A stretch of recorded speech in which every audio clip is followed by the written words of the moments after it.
ചില രഹസ്യങ്ങൾ കുഴിച്ചു മൂടപ്പെടുമ്പോൾ അവ ഇല്ലാതാകുന്നില്ല, പകരം അത് വരാനിരിക്കുന്ന ഒരു വലിയ ദുരന്തത്തിന്റെ വിത്താവുകയാണ് ചെയ്യുന്നത്. കേരളത്തെ നടുക്കിയ ആ കൊലപാതക പരമ്പരയ്ക്ക് പിന്നിലെ സത്യം തേടി ഡിവൈഎസ്പി ആദിത്യൻ ഇറങ്ങിത്തിരിക്കുമ്പോൾ അയാൾ പോലും അറിഞ്ഞിരുന്നില്ല താൻ വേട്ടയാടുന്നത് ഒരു മനുഷ്യനെയല്ല, മറിച്ച് ഒരു നിഴലിനെയാണെന്ന്. സീറ്റ് ബെൽറ്റ് മുറുക്കിയിരുന്നോളൂ, ഇത് നിങ്ങളെ മുൾമുനയിൽ നിർത്തുന്ന നിഴൽ രൂപം. സമയം രാത്രി 11:45. സ്ഥലം സിറ്റി പോലീസ് ക്വാർട്ടേഴ്സ്. കനത്ത മഴ പെയ്യുന്ന ആ രാത്രിയിൽ ഡിവൈഎസ്പി ആദിത്യൻ തൻ്റെ ലാപ്ടോപ്പിൽ പഴയൊരു കേസ് ഫയൽ നോക്കിക്കൊണ്ടിരിക്കുകയായിരുന്നു. പെട്ടെന്നാണ് അയാളുടെ ഫോൺ ശബ്ദിച്ചത്. സ്ക്രീനിൽ തെളിഞ്ഞത് കമ്മീഷണറുടെ പേരാണ്. Hello sir. ആദിത്യൻ ഫോൺ എടുത്തു. ആദിത്യ, ഉടനെ ഹൈവേയിലെ പഴയ ഗോഡൌണിനടുത്തേക്ക് എത്തണം. അവിടെ ഒരു ബോഡി കിട്ടിയിട്ടുണ്ട്. പക്ഷേ ഇതൊരു സാധാരണ കൊലപാതകമല്ല, നീ വേഗം വാ.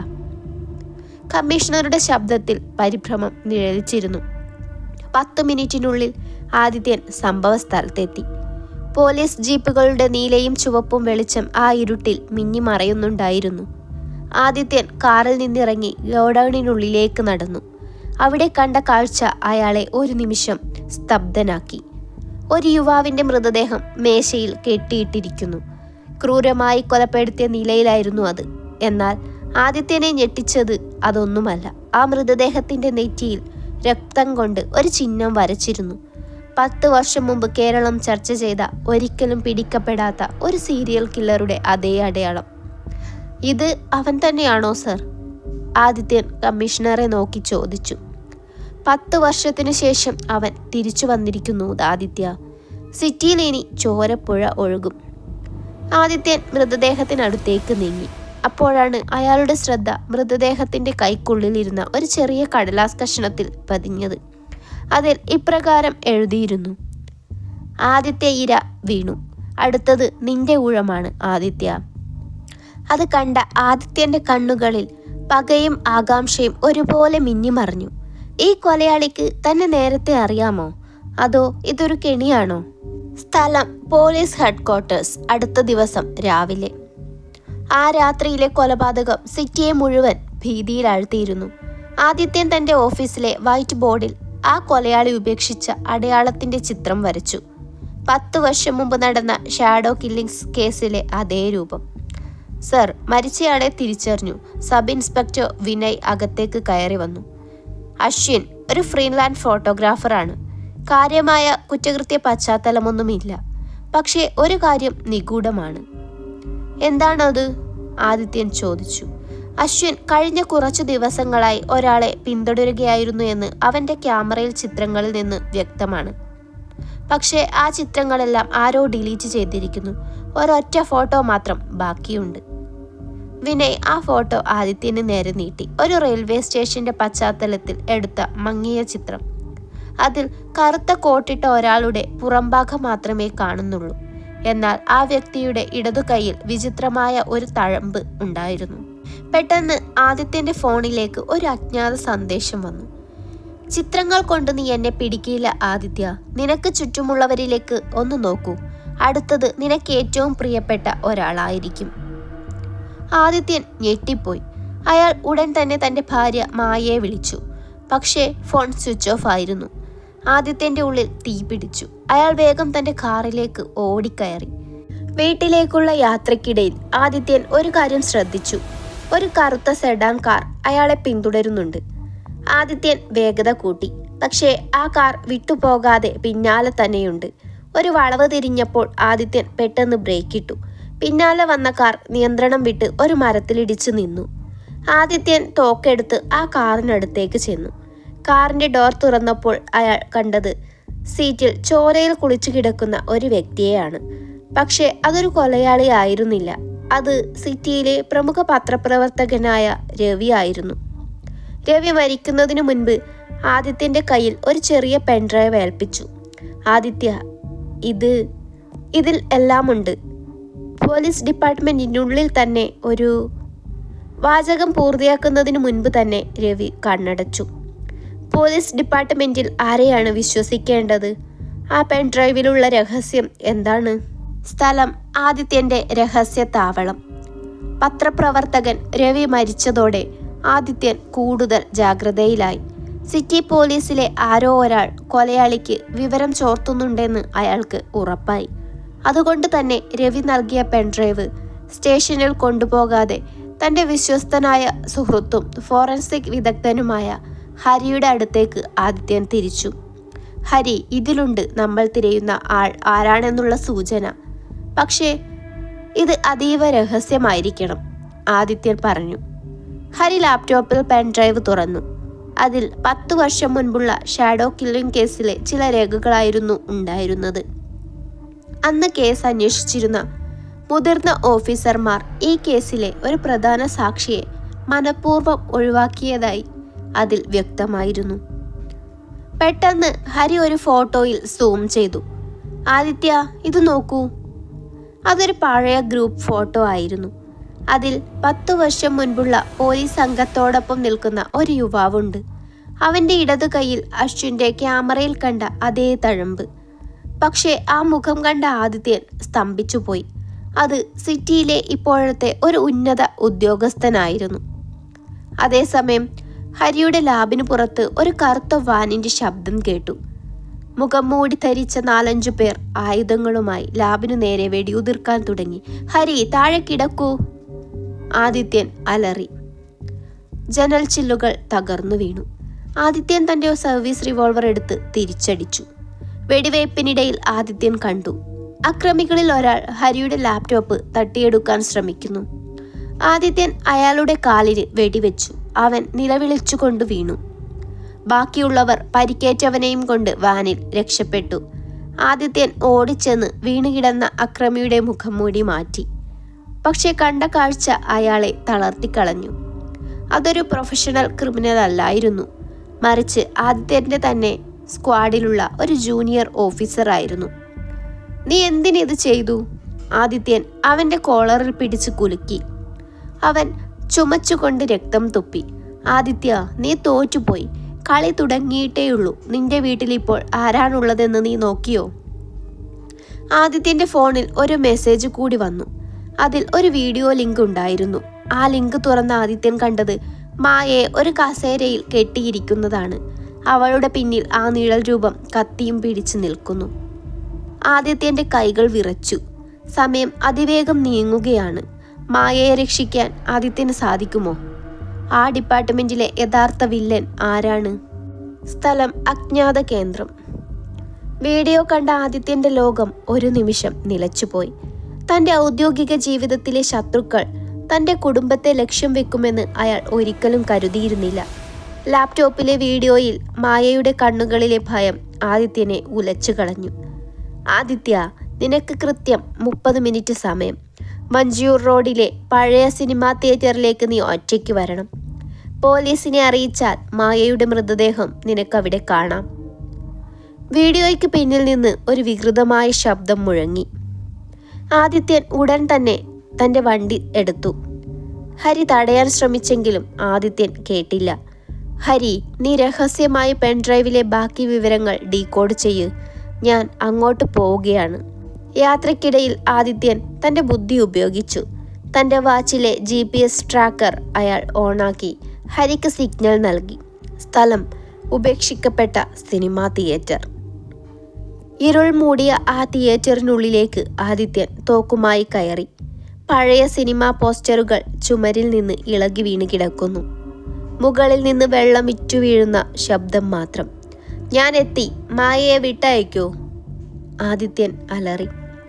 പെട്ടെന്ന് തിയേറ്ററിലെ വലിയ സ്ക്രീനിൽ വെളിച്ചം വന്നു. അവിടെ മായയെ കെട്ടിയിട്ടിരിക്കുന്ന തത്സമയ ദൃശ്യങ്ങൾ തെളിയാൻ തുടങ്ങി. പക്ഷേ ആദിത്യൻ നിൽക്കുന്ന അതേ തിയേറ്ററിലല്ല അവൾ ഉള്ളതെന്ന് അയാൾക്ക് മനസ്സിലായി.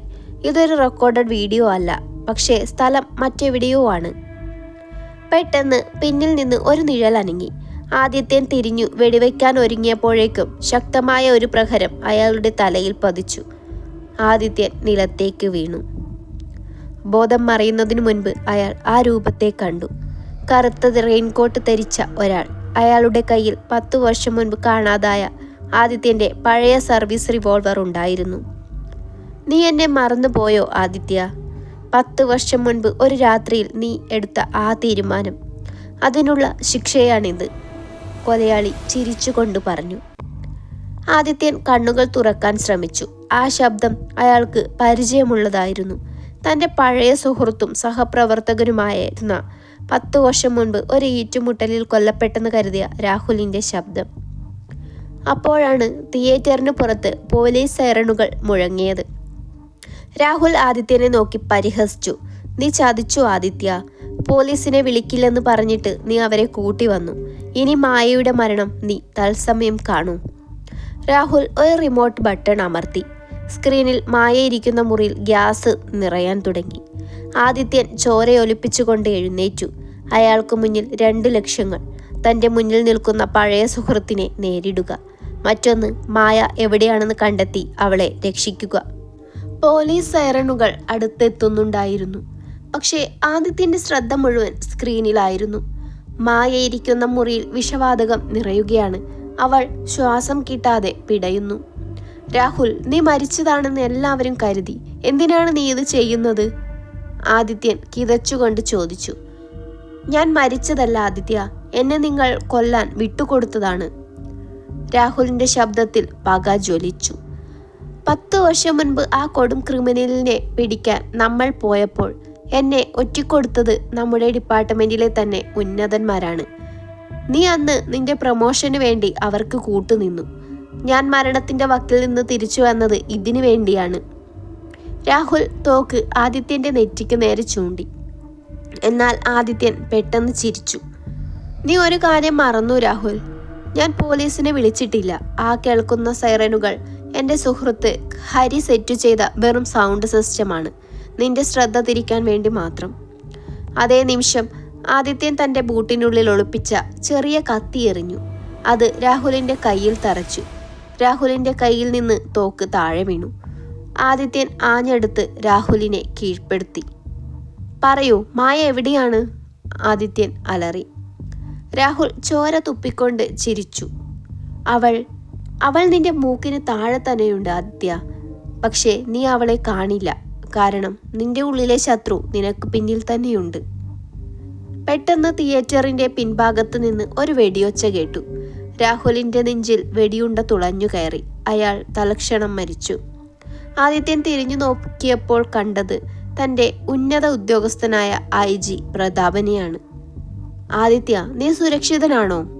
ഈ ക്രിമിനൽ നിന്നെ അപായപ്പെടുത്തുമെന്ന് ഞാൻ ഭയന്നു. പ്രതാപൻ തോക്ക് താഴ്ത്തിക്കൊണ്ട് പറഞ്ഞു. പക്ഷെ ആദിത്യൻ്റെ മനസ്സ് മന്ത്രിച്ചു. ഹരിയുടെ പെൻഡ്രൈവിലെ ഫോട്ടോയിൽ കണ്ട ആ തഴമ്പ് പ്രതാപൻ്റെ ഇടതു കൈയിൽ ഉണ്ടായിരുന്നു. പ്രതാപനാണ് യഥാർത്ഥ സൂത്രധാരൻ. രാഹുലിനെ ഇത്രയും കാലം ഒളിവിൽ ഒളിപ്പിച്ചതും ആദിത്യനെതിരെ തിരിച്ചതും ഇയാളാണ്. സ്വന്തം കുറ്റങ്ങൾ മറയ്ക്കാൻ അയാൾ ഇപ്പോൾ രാഹുലിനെയും കൊന്നു. സർ, മായ എവിടെയാണെന്ന് രാഹുൽ പറഞ്ഞില്ല. ആദിത്യൻ ഒന്നും അറിയാത്ത ഭാവത്തിൽ പറഞ്ഞു. നമുക്ക് കണ്ടെത്താം ആദിത്യ, നീ വിഷമിക്കേണ്ട. പ്രതാപൻ ആശ്വാസത്തോടെ പറഞ്ഞു. എന്നാൽ ആദിത്യൻ ശ്രദ്ധിച്ചു. പ്രതാപന്റെ ഫോണിൽ ഒരു മെസ്സേജ് വരുന്നു. Task completed. Move to the safe house near the harbour. ആദിത്യന് മനസ്സിലായി, കളി അവസാനിച്ചിട്ടില്ല. മായ ഹാർബറിലെ ഏതോ ഗോഡൌണിലുണ്ട്.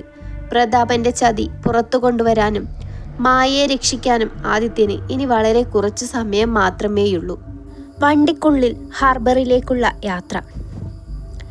IG പ്രതാപന്റെ കൂടെ അയാളുടെ ഔദ്യോഗിക വാഹനത്തിൽ ഇരിക്കുമ്പോഴും ആദിത്യന്റെ ഉള്ളിൽ ഒരു അഗ്നിപർവ്വതം പുകയുന്നുണ്ടായിരുന്നു.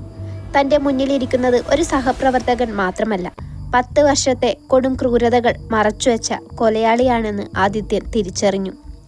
ആദിത്യ, നീ എന്തിനാണ് ഇങ്ങനെ ആലോചിച്ചിരിക്കുന്നത്? നമ്മൾ അവളെ ഉടനെ കണ്ടെത്തും. പ്രതാപൻ വളരെ ശാന്തനായി പറഞ്ഞു. ഞാൻ ആലോചിക്കുന്നത് രാഹുൽ പറഞ്ഞ കാര്യമാണ് സർ. ഡിപ്പാർട്ട്മെൻറ്റിൽ ഒരു കറുത്ത ആടുണ്ടെന്ന് അവൻ പറഞ്ഞു. അതാരാണെന്ന് എനിക്ക് ഏകദേശം ഉറപ്പായിട്ടുണ്ട്. ആദിത്യൻ പ്രതാപന്റെ കണ്ണുകളിലേക്ക് നോക്കി പറഞ്ഞു. പ്രതാപന്റെ മുഖത്ത് ഒരു നിമിഷം പരിഭ്രമം മിന്നിമറഞ്ഞു. പക്ഷെ ഉടൻ തന്നെ അയാൾ അത് മറച്ചു. അതൊക്കെ നമുക്ക് പിന്നീട് സംസാരിക്കാം. ഇപ്പോൾ നമ്മുടെ മുൻഗണന മായയ്ക്കാണ്. സ്ഥലം സിറ്റി ഹാർബറിലെ ഗോഡൌൺ. അർദ്ധരാത്രിയായതോടെ ഹാർബർ പ്രദേശം വിജനമായിരുന്നു. കടൽക്കാറ്റിൻ്റെ ഇരമ്പലും പഴയ ക്രെയിനുകളുടെ ശബ്ദവും ആ സ്ഥലത്തിന് ഭയാനകമായ ഒരു അന്തരീക്ഷം നൽകി. പ്രതാപൻ തൻ്റെ വണ്ടി ഒരു വലിയ ഗോഡൌണിന് മുന്നിൽ നിർത്തി. ഇവിടെയായിരിക്കും അവൻ അവളെ ഒളിപ്പിച്ചിരിക്കുന്നത്. നീ മുൻവശത്തു കൂടി പോകൂ, ഞാൻ ബാക്ക് ഡോറിലൂടെ വരാം, പ്രതാപൻ പറഞ്ഞു. ആദിത്യൻ തോക്ക് തയ്യാറാക്കി ഗോഡൌണിനുള്ളിലേക്ക് കയറി. ഇരുട്ടിൽ നിന്ന് ആരുടെയോ കരച്ചിൽ കേട്ടു. ഒരു മൂലയിൽ മായയെ കസേരയിൽ കെട്ടിയിട്ടിരിക്കുന്നു. അവളുടെ ചുറ്റും ഒരു ടൈം ബോംബ് ഘടിപ്പിച്ചിട്ടുണ്ടായിരുന്നു. കൗണ്ട് ഡൗൺ തുടങ്ങിയിരിക്കുന്നു. വെറും 5 മിനിറ്റ് മാത്രം. ആദിത്യൻ ഓടിച്ചെന്ന് മായയെ അഴിക്കാൻ ശ്രമിച്ചപ്പോൾ പിന്നിൽ നിന്ന് ഒരു ശബ്ദം കേട്ടു. അവിടെ നിൽക്കുക ആദിത്യ. തിരിഞ്ഞു നോക്കി ആദിത്യൻ കണ്ടത് തോക്കുമായി നിൽക്കുന്ന പ്രതാപനെയാണ്. അയാളുടെ മുഖത്തെ മാന്യതയുടെ മുഖം മൂടി അഴിഞ്ഞു വീണിരുന്നു. നീ പറഞ്ഞത് ശരിയാണ്, ആ കറുത്ത ആള് ഞാൻ തന്നെയാണ്. 10 വർഷം മുൻപ് നിന്നെയും രാഹുലിനെയും അപകടത്തിലേക്ക് തള്ളിയിട്ടത് ആ സീരിയൽ കില്ലറിൽ നിന്ന് കോടിക്കണക്കിന് രൂപ കൈപ്പറ്റാനായിരുന്നു. രാഹുൽ തിരിച്ചു വന്നത് എനിക്കൊരു തലവേദനയായിരുന്നു. അതുകൊണ്ട് അവനെ തീർത്തു. ഇനി നീയും നിന്റെ ഭാര്യയും കൂടി കഴിഞ്ഞാൽ എൻ്റെ വഴി ക്ലിയർ ആകും. സർ, നിങ്ങൾ ഇത് ചെയ്യില്ല, ആദിത്യൻ ശാന്തമായി പറഞ്ഞു. നീ ഒരു കാര്യം മറന്നു ആദിത്യ. ഈ ബോംബ് പൊട്ടുമ്പോൾ നിങ്ങൾ 2 പേരും ഇല്ലാതാകും. നാളെ പത്രത്തിൽ വരും. കൊലയാളി രാഹുലിനെ പിടിക്കാനുള്ള ശ്രമത്തിനിടയിൽ ഡിവൈഎസ്പി ആദിത്യനും ഭാര്യയും സ്ഫോടനത്തിൽ മരിച്ചു എന്ന്. ലോകം അത് വിശ്വസിക്കും. എനിക്ക് മെഡൽ തരും. പ്രതാപൻ ട്രിഗറിൽ വിരൽ അമർത്തി. പക്ഷേ തോക്ക് ഗർജിച്ചില്ല. അയാൾ ആവർത്തിച്ച് ശ്രമിച്ചു. പക്ഷേ വെടിയുണ്ട ഉതിർന്നില്ല. നിങ്ങൾ തിരയുന്നത് ഇതിനെയാണോ സർ? ആദിത്യൻ തൻ്റെ പോക്കറ്റിൽ നിന്ന് പ്രതാപൻ്റെ തോക്കിൻ്റെ മാഗസിൻ പുറത്തെടുത്തു. വണ്ടിയിൽ വെച്ച് തന്നെ ആദിത്യൻ അത് കൈക്കലാക്കിയിരുന്നു. പ്രതാപൻ്റെ മുഖം വിളറി. ആദിത്യൻ തോക്ക് പ്രതാപന് നേരെ ചൂണ്ടി. കളി അവസാനിച്ചു പ്രതാപൻ. നിങ്ങളുടെ ഓരോ വാക്കും ഇപ്പോൾ സിറ്റി കമ്മീഷണറും ഹരിയും ലൈവായി കേട്ടുകൊണ്ടിരിക്കുകയാണ്. ആദിത്യൻ തൻ്റെ ഷർട്ടിലെ ഒളിപ്പിച്ച മൈക്രോ ചിപ്പ് കാണിച്ചു. പുറത്ത് 100 കണക്കിന് പോലീസ് വണ്ടികളുടെ വെളിച്ചം ഗോഡൌണിനുള്ളിലേക്ക് അടിച്ചു. IG പ്രതാപൻ മുട്ടുകുത്തി വീണു. പക്ഷേ ടൈം ബോംബിൻ്റെ കൗണ്ട് ഡൗൺ ഇപ്പോൾ 60 സെക്കൻഡിൽ എത്തി നിൽക്കുന്നു. പ്രതാപനെ പോലീസ് സംഘം വളഞ്ഞെങ്കിലും ആദിത്യൻ്റെ മുന്നിൽ വലിയൊരു വെല്ലുവിളിയായിരുന്നു ഉണ്ടായിരുന്നത്. മായയുടെ ദേഹത്ത് ഘടിപ്പിച്ചിരുന്ന ആ ടൈം ബോംബ്. ഡിജിറ്റൽ സ്ക്രീനിൽ ചുവന്ന അക്കങ്ങൾ അതിവേഗം താഴേക്ക് വന്നുകൊണ്ടിരുന്നു. 45, 44, 43. ആദിത്യ, എന്നെ വിട്ടിട്ട് പോകൂ, ഇത് ഇപ്പോൾ പൊട്ടും, മായ കരഞ്ഞുകൊണ്ട് പറഞ്ഞു. ഇല്ല മായ, നിന്നെ ഇവിടെ വിട്ടിട്ട് പോകാൻ എനിക്ക് കഴിയില്ല. ആദിത്യൻ വിറയ്ക്കുന്ന കൈകളോടെ ബോംബിൻ്റെ സർക്യൂട്ടുകൾ പരിശോധിച്ചു. അവിടെ 4 വ്യത്യസ്ത നിറങ്ങളിലുള്ള വയറുകളായിരുന്നു. ചുവപ്പ്, നീല, മഞ്ഞ, പച്ച. തെറ്റായ ഒരു വയർ മുറിച്ചാൽ നിമിഷങ്ങൾക്കുള്ളിൽ എല്ലാം ചാരമാകും. ആദിത്യൻ തൻ്റെ ഫോണിലൂടെ ഹരിയെ വിളിച്ചു. ഹരി, ടൈമർ 30 സെക്കൻഡിലെത്തി. ഇതിൽ 4 വയറുകളുണ്ട്. ഏതാണ് മുറിക്കേണ്ടത്? ആദിത്യൻ അലറി. മറുതലക്കൽ ഹരി വേഗത്തിൽ ഡാറ്റാബേസ് പരിശോധിക്കുകയായിരുന്നു. ആദിത്യ, ഇത് രാഹുൽ ഡിസൈൻ ചെയ്ത ടൈം ബോംബാണ്. അവൻ എപ്പോഴും ഒരു ട്വിസ്റ്റ് കരുതി വെക്കും. സാധാരണ ബോംബുകളിൽ ചുവപ്പ് വയറാണ് അപകടകാരി. പക്ഷേ രാഹുലിൻ്റെ ശൈലിയിൽ നീല വയറാണ് മെയിൻ സർക്യൂട്ട്. സമയം 20 സെക്കൻഡ്. ആദിത്യൻ തൻ്റെ കയ്യിലുണ്ടായിരുന്ന ചെറിയ കട്ടർ നീല വയറിനടുത്തെത്തിച്ചു. പക്ഷെ പെട്ടെന്ന് അയാൾ ഒന്ന് തങ്ങി നിന്നു. അയാൾ രാഹുലിനെ കുറിച്ച് ആലോചിച്ചു. രാഹുൽ അവസാനമായി പറഞ്ഞ വാക്കുകൾ കളി തുടങ്ങിയിട്ടേയുള്ളൂ. ഇല്ല ഹരി, നീല വയറല്ല. രാഹുൽ എന്നെ തോൽപ്പിക്കാൻ നോക്കുന്നത് എൻ്റെ അറിവ് വെച്ചാണ്. അവൻ എനിക്ക് വേണ്ടി ഒരു കെണി ഒരുക്കിയിട്ടുണ്ടാകും. സമയം 10 സെക്കൻഡ്. ആദിത്യൻ്റെ നെറ്റിയിൽ നിന്ന് വിയർപ്പ് തുള്ളികൾ ബോംബിൻ്റെ സ്ക്രീനിലേക്ക് ഇറ്റുവീണു. പുറത്ത് പോലീസ് ഓഫീസർമാർ പിന്നോട്ട് മാറാൻ ആദിത്യനോട് വിളിച്ചു പറയുന്നുണ്ടായിരുന്നു. ആദിത്യ, വേഗം മുറിക്കൂ, ഹരി ഫോണിലൂടെ നിലവിളിച്ചു. 5, 4, 3. ആദിത്യൻ കണ്ണുകൾ അടച്ചു. തൻ്റെ മനസാക്ഷി പറഞ്ഞത് കേട്ട് അയാൾ മഞ്ഞ വയർ ലക്ഷ്യം വെച്ചു. ഒരൊറ്റക്കട്ട്. സമയം 01. ടൈമർ നിശ്ചലമായി. ഗോഡൌണിൽ പെട്ടെന്ന് ഒരു നിശബ്ദത പടർന്നു. ആദിത്യൻ സാവധാനം കണ്ണുകൾ തുറന്നു. മായ ശ്വാസം വിടാൻ ബുദ്ധിമുട്ടിക്കൊണ്ട് അയാളെ നോക്കി. അവർ 2 പേരും ജീവനോടെയുണ്ട്.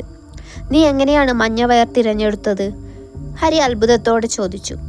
രാഹുലിൻ്റെയും എൻ്റെയും പഴയ ട്രെയിനിങ് കാലത്ത് പരാജയപ്പെട്ട ഒരു മിഷനിൽ അവൻ ഉപയോഗിച്ച കോഡ് യെല്ലോ എന്നായിരുന്നു. അതൊരു ഭാഗ്യ പരീക്ഷണമായിരുന്നു ഹരി. ആദിത്യൻ മായയെ കെട്ടഴിച്ചു മാറ്റി കെട്ടിപ്പിടിച്ചു. പ്രതാപനെ പോലീസ് ജീപ്പിലേക്ക് കയറ്റുമ്പോൾ അയാൾ ആദിത്യനെ നോക്കി പല്ല് കടിച്ചു. നീ ഇത് ജയിച്ചെന്ന് കരുതണ്ട ആദിത്യ. എന്നെ ജയിലിലേക്ക് അയക്കാൻ നിന്റെ കയ്യിൽ തെളിവുകളൊന്നുമില്ല. ആ പെൻഡ്രൈവ് കൊണ്ട് മാത്രം നീ കോടതിയിൽ ഒന്നും തെളിയിക്കില്ല. പ്രതാപൻ പറഞ്ഞത് ശരിയായിരുന്നു. നിയമത്തിൻ്റെ പഴുതുകൾ ഉപയോഗിച്ച് രക്ഷപ്പെടാൻ അയാൾക്ക് സാധിക്കും. അപ്പോഴാണ് ആദിത്യൻ്റെ ഫോണിലേക്ക് ഒരു അജ്ഞാത നമ്പറിൽ നിന്ന് ഒരു വീഡിയോ സന്ദേശം വരുന്നത്. അത് രാഹുൽ മരിക്കുന്നതിന് മുൻപ് ഷെഡ്യൂൾ ചെയ്ത ഒരു മെസ്സേജ് ആയിരുന്നു. അതിൽ പ്രതാപൻ ചെയ്ത എല്ലാ കുറ്റകൃത്യങ്ങളുടെയും വീഡിയോ ദൃശ്യങ്ങളും ബാങ്ക് സ്റ്റേറ്റ്മെൻറ്റുകളും ഉണ്ടായിരുന്നു. പക്ഷേ ആ വീഡിയോയുടെ അവസാനം രാഹുൽ പറഞ്ഞ ഒരു വാചകം ആദിത്യനെ ഞെട്ടിച്ചു. ആദിത്യ, പ്രതാപൻ വെറുമൊരു കരുവാണ്. ഇതിന് പിന്നിലെ യഥാർത്ഥ മാസ്റ്റർ മൈൻഡ് നിന്റെ തൊട്ടടുത്ത് തന്നെയുണ്ട്.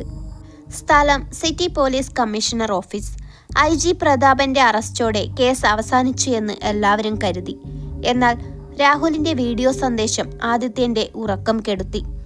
യഥാർത്ഥ മാസ്റ്റർ മൈൻഡ് നിന്റെ തൊട്ടടുത്ത് തന്നെയുണ്ട്. ഈ വാക്കുകൾ ആദിത്യന്റെ കാതുകളിൽ മുഴങ്ങിക്കൊണ്ടിരുന്നു. ആദിത്യൻ തന്റെ ടീമിലെ ഓരോരുത്തരെയും സംശയത്തോടെ നോക്കാൻ തുടങ്ങി. തന്റെ വിശ്വസ്തനായ ഹരി, അതോ സബ് ഇൻസ്പെക്ടർ വിനയ്? സർ, പ്രതാപന്റെ ലോക്കറിൽ നിന്ന് ഈ ഡയറി കിട്ടി. വിനയ് ഒരു ചുവന്ന ഡയറി ആദിത്യന് നേരെ നീട്ടി. ആദിത്യൻ ഡയറി തുറന്നു. അതിൽ പണം നൽകിയവരുടെ പേരോ വിവരങ്ങളോ ഒന്നുമില്ലായിരുന്നു. പകരം കുറേ നമ്പറുകൾ മാത്രം. 7.23, 12.05, 18.10. ഇതൊരു ലോട്ടറി നമ്പർ പോലെ തോന്നിപ്പിച്ചു. എന്നാൽ ആദിത്യൻ ആ നമ്പറുകളെ സൂക്ഷ്മമായി നിരീക്ഷിച്ചപ്പോൾ അത് സമയമാണെന്ന് തിരിച്ചറിഞ്ഞു. കഴിഞ്ഞ കുറേ മാസങ്ങളിൽ നഗരത്തിൽ നടന്ന അപകടങ്ങളുടെ കൃത്യമായ സമയം. പെട്ടെന്ന് ഹരിയുടെ ലാബിൽ നിന്ന് ഒരു ഫോൺ കോൾ വന്നു. ആദിത്യ, നീ വേഗം ഇങ്ങോട്ട് വാ. പ്രതാപന്റെ ഫോണിലെ ആ ഡിലീറ്റായ മെസ്സേജുകൾ ഞാൻ റിക്കവർ ചെയ്തു. അതിൽ ഒരു പേരുണ്ട്. അത് കണ്ടാൽ നീ വിശ്വസിക്കില്ല. ആദിത്യൻ വേഗത്തിൽ ഹരിയുടെ ലാബിലേക്ക് തിരിച്ചു. അവിടെ എത്തിയപ്പോൾ കണ്ടത് ലാപ്ടോപ്പിന് മുന്നിൽ തളർന്നിരിക്കുന്ന ഹരിയെയാണ്. എന്താണ് ഹരി? ആരുടെ പേരാണ് അതിലുള്ളത്? ആദിത്യൻ ചോദിച്ചു. ഹരി വിറയ്ക്കുന്ന വിരലുകളാൽ സ്ക്രീനിലേക്ക് വിരൽ ചൂണ്ടി. അവിടെ തെളിഞ്ഞത് ആദിത്യന്റെ തന്നെ പേരായിരുന്നു. IG പ്രതാപന് നിർദ്ദേശങ്ങൾ നൽകിയിരുന്നത് DYSP ആദിത്യൻ എന്ന ഐഡിയിൽ നിന്നായിരുന്നു. ഇതെങ്ങനെ സംഭവിക്കും ഹരി? ഞാൻ ഇങ്ങനെയൊരു മെസ്സേജ് അയച്ചിട്ടില്ല. ആദിത്യൻ അലറി. എനിക്കറിയാം ആദിത്യ, ആരോ നിന്റെ ഫോണും ഐഡിയും ക്ലോൺ ചെയ്തിരിക്കുകയാണ്. നീ ചെയ്യുന്ന ഓരോ നീക്കവും അവർ മുൻകൂട്ടി അറിയുന്നുണ്ട്. പോലീസിലെ എല്ലാവരും ഇപ്പോൾ നിന്നെയാണ് സംശയിക്കുന്നത്. പെട്ടെന്ന് ലാബിന് പുറത്ത് പോലീസ് വണ്ടികൾ വന്നു നിന്നു. കമ്മീഷണറുടെ നേതൃത്വത്തിലുള്ള സംഘം തോക്കുമായി അകത്തേക്ക് കയറി. ആദിത്യ, കീഴടങ്ങൂ. പ്രതാപനെ കുടുക്കാൻ നീ കളിച്ച നാടകമായിരുന്നു ഇതെല്ലാമെന്ന് ഞങ്ങൾക്ക് തെളിവ് കിട്ടിയിട്ടുണ്ട്. കമ്മീഷണർ ഗർജിച്ചു. ആദിത്യൻ ഹരിയെ നോക്കി. ഹരിയുടെ കണ്ണുകളിൽ ഒരു നിഗൂഢമായ ഭാവം. പെട്ടെന്ന് ഹരി തൻ്റെ പോക്കറ്റിൽ നിന്ന് ഒരു സിറിഞ്ചെടുത്ത് സ്വന്തം കൈയിൽ കുത്തിവെച്ചു. ആദിത്യ, നീ നല്ലൊരു ഓഫീസറാണ്, പക്ഷേ എന്നെ നീ തിരിച്ചറിഞ്ഞില്ല. ഹരി തറയിലേക്ക് വീഴുമ്പോൾ മന്ത്രിച്ചു. ഈ കളി നിന്റെ കൈവിട്ടു പോയി. ഹരി മരിച്ചോ? അതോ അയാളും ഈ കെണിയുടെ ഭാഗമായിരുന്നോ? സ്വന്തം ഡിപ്പാർട്ട്മെന്റിന് മുന്നിൽ ഒരു ക്രിമിനലായി മുദ്രകുത്തപ്പെട്ട ആദിത്യൻ ഇനി എങ്ങനെ സത്യം തെളിയിക്കും? സ്ഥലം ഹരിയുടെ ലാബ്. കമ്മീഷണറും സംഘവും തോക്കുമായി നിൽക്കെ ആദിത്യൻ ഒരു നിമിഷം സ്തംഭിച്ചുപോയി. തൻ്റെ ഏറ്റവും അടുത്ത സുഹൃത്തായ ഹരി തൻ്റെ കൺമുന്നിൽ വീണുകിടക്കുന്നു. തന്നെ സഹായിക്കുന്നു എന്ന് കരുതിയവർ തന്നെ തനിക്ക് കെണിയൊരുക്കിയെന്ന സത്യം ആദിത്യനെ തളർത്തി. ആദിത്യ, തോക്ക് താഴെയിടൂ. നിയമം കയ്യിലെടുക്കാൻ ശ്രമിക്കരുത്. കമ്മീഷണർ ആക്രോശിച്ചു. താൻ ഇവിടെ കീഴടങ്ങിയാൽ ഈ ചതിയുടെ പിന്നിലെ യഥാർത്ഥ മുഖം ഒരിക്കലും പുറത്തുവരില്ലെന്ന് ആദിത്യന് ഉറപ്പായിരുന്നു. അയാൾ വേഗത്തിൽ ഒരു സ്മോക്ക് ഗ്രനേഡ് തറയിലെറിഞ്ഞു. ലാബ് മുഴുവൻ പുകയിൽ മുങ്ങി. ആ പുകയ്ക്കിടയിലൂടെ ജനൽ തകർത്ത് ആദിത്യൻ പുറത്തേക്ക് ചാടി. അവനെ വെടിവെക്കരുത്, ജീവനോടെ വേണം. കമ്മീഷണറുടെ ശബ്ദം പിന്നിൽ കേൾക്കാം. ആദിത്യൻ തൻ്റെ കാർ ഉപേക്ഷിച്ച് ഇടവഴികളിലൂടെ ഓടി. ഇപ്പോൾ അയാൾ ഒരു പോലീസ് ഓഫീസറല്ല, മറിച്ച് നിയമം തിരയുന്ന ഒരു പ്രതിയാണ്. ഓട്ടത്തിനിടയിൽ അയാൾ തൻ്റെ മൈക്രോ ചിപ്പ് പരിശോധിച്ചു. ഹരി മരിക്കുന്നതിന് തൊട്ടു മുൻപ് ആദിത്യൻ്റെ പോക്കറ്റിൽ ഒരു ചെറിയ ചിപ്പിട്ടിരുന്നു. സ്ഥലം നഗരത്തിലെ ഒരു പഴയ ലോഡ്ജ് മുറി. ആദിത്യൻ രഹസ്യമായി ചിപ്പ് ലാപ്ടോപ്പിൽ കണക്ട് ചെയ്തു. അതിൽ ഒരു ഓഡിയോ ഫയൽ ഉണ്ടായിരുന്നു. ഹരിയുടെ ശബ്ദം. ആദിത്യ, നീ ഇത് കേൾക്കുമ്പോൾ ഞാൻ ജീവനോടെ ഉണ്ടാകില്ല. എന്നെ അവർ നിർബന്ധിതരാക്കി ഇതിലേക്ക് വലിച്ചിഴച്ചതാണ്. എൻ്റെ കുടുംബത്തെ അവർ തടവിലാക്കിയിരിക്കുകയാണ്. നിന്നെ ചതിക്കാൻ എനിക്ക് ആവില്ല. അതുകൊണ്ട് ഞാൻ ഈ വഴി തിരഞ്ഞെടുക്കുന്നു. ഈ ഫയലിൽ ഒരു ലൊക്കേഷൻ ഉണ്ട്. അവിടെയാണ് എല്ലാത്തിൻ്റെയും തുടക്കം. ലൊക്കേഷൻ പരിശോധിച്ച ആദിത്യൻ ഞെട്ടിപ്പോയി. അത് സിറ്റിയുടെ ഹൃദയഭാഗത്തുള്ള ഒരു പഴയ ചർച്ച് ഗ്രൗണ്ട് ആയിരുന്നു. 10 വർഷം മുൻപ് നടന്ന ആദിത്യ കൊലപാതകം അവിടെയായിരുന്നു. ആദിത്യൻ അവിടേക്ക് തിരിച്ചു. മഴ വീണ്ടും കനത്തു പെയ്യാൻ തുടങ്ങിയിരുന്നു. ചർച്ച് ഗ്രൗണ്ടിലെ ഒരു പഴയ കല്ലറയ്ക്ക് മുന്നിൽ ഒരാൾ നിൽക്കുന്നുണ്ടായിരുന്നു. കറുത്ത കുട ചൂടി ആദിത്യന്റെ അതേ ഉയരവും വണ്ണവുമുള്ള ഒരാൾ. നീ വരുമെന്ന് എനിക്കറിയാമായിരുന്നു ആദിത്യ. ആ രൂപം തിരിഞ്ഞു നിന്നു. ആ മുഖം കണ്ടപ്പോൾ ആദിത്യന്റെ കയ്യിലുണ്ടായിരുന്ന തോക്ക് താഴെ വീഴാൻ പോയി. അത് ആദിത്യന്റെ തന്നെ രൂപമായിരുന്നു. പ്ലാസ്റ്റിക് സർജറിയിലൂടെ ആദിത്യന്റെ മുഖം സ്വന്തമാക്കിയ അവന്റെ ഇരട്ട സഹോദരൻ ആര്യൻ.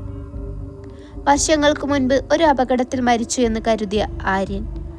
അമ്മയും അച്ഛനും നിന്നെ മാത്രം സ്നേഹിച്ചു. നിന്നെ ഒരു ഓഫീസറാക്കി. എന്നെ അവർ അവഗണിച്ചു. 10 വർഷം മുൻപ് നടന്ന ആ കൊലപാതകങ്ങൾ ഞാൻ ചെയ്തതായിരുന്നു.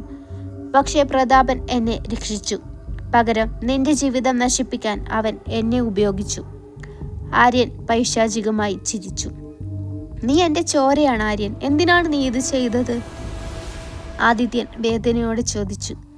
ചോരയ്ക്ക് ചോര കൊണ്ട് തന്നെ മറുപടി നൽകണം ആദിത്യ. നാളെ ഈ നഗരം ഉണരുമ്പോൾ DYSP ആദിത്യൻ തൻ്റെ കുറ്റങ്ങൾ സമ്മതിച്ച് ആത്മഹത്യ ചെയ്ത വാർത്തയാകും കേൾക്കുക. പക്ഷേ മരിക്കുന്നത് നീയായിരിക്കും, ജീവിക്കുന്നത് ഞാനും. ആര്യൻ തോക്ക് ആദിത്യന് നേരെ ചൂണ്ടി. ദൂരെ പോലീസ് വണ്ടികളുടെ ശബ്ദം കേട്ടു തുടങ്ങി. ആദിത്യന് മുന്നിൽ ഇനി ഒരേ ഒരു വഴി മാത്രം, സ്വന്തം മുഖമുള്ള കൊലയാളിയെ നേരിടുക. ആദിത്യന്റെ അതേ മുഖമുള്ള ആര്യൻ തോക്ക് ചൂണ്ടി നിൽക്കുകയാണ്. ദൂരെ പോലീസ് സൈറണുകൾ അടുത്തെത്തുന്നു. നീ വൈകിപ്പോയി ആദിത്യ, ആര്യൻ പരിഹസിച്ചു. ഈ പോലീസ് സംഘം വരുന്നത് എന്നെ പിടിക്കാനല്ല, മറിച്ച് പിടികിട്ടാപ്പുള്ളിയായ നിന്നെ വെടിവെച്ച് കൊല്ലാനാണ്. നിന്റെ വേഷത്തിൽ ഞാൻ അവരെ ഇങ്ങോട്ട് വിളിച്ചു വരുത്തിയിട്ടുണ്ട്. പെട്ടെന്ന് പോലീസ് വണ്ടികൾ ഗ്രൗണ്ടിനെ വളഞ്ഞു.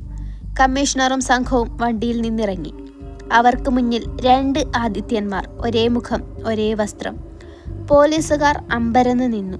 ആരെയാണ് വെടിവെക്കേണ്ടതെന്ന് അവർക്ക് മനസ്സിലായില്ല. സർ, ഞാനാണ് യഥാർത്ഥ ആദിത്യൻ. ഇവൻ കൊലയാളിയാണ്. ആര്യൻ ആദിത്യനെ നോക്കി വിരൽ ചൂണ്ടി അഭിനയിക്കാൻ തുടങ്ങി. ആദിത്യൻ ശാന്തനായി നിന്നു. അയാൾക്കറിയാമായിരുന്നു വാക്കുകൾ കൊണ്ട് ഇവനെ തോൽപ്പിക്കാൻ കഴിയില്ലെന്ന്. ആദിത്യൻ തൻ്റെ കൈകൾ സാവധാനം ഉയർത്തി.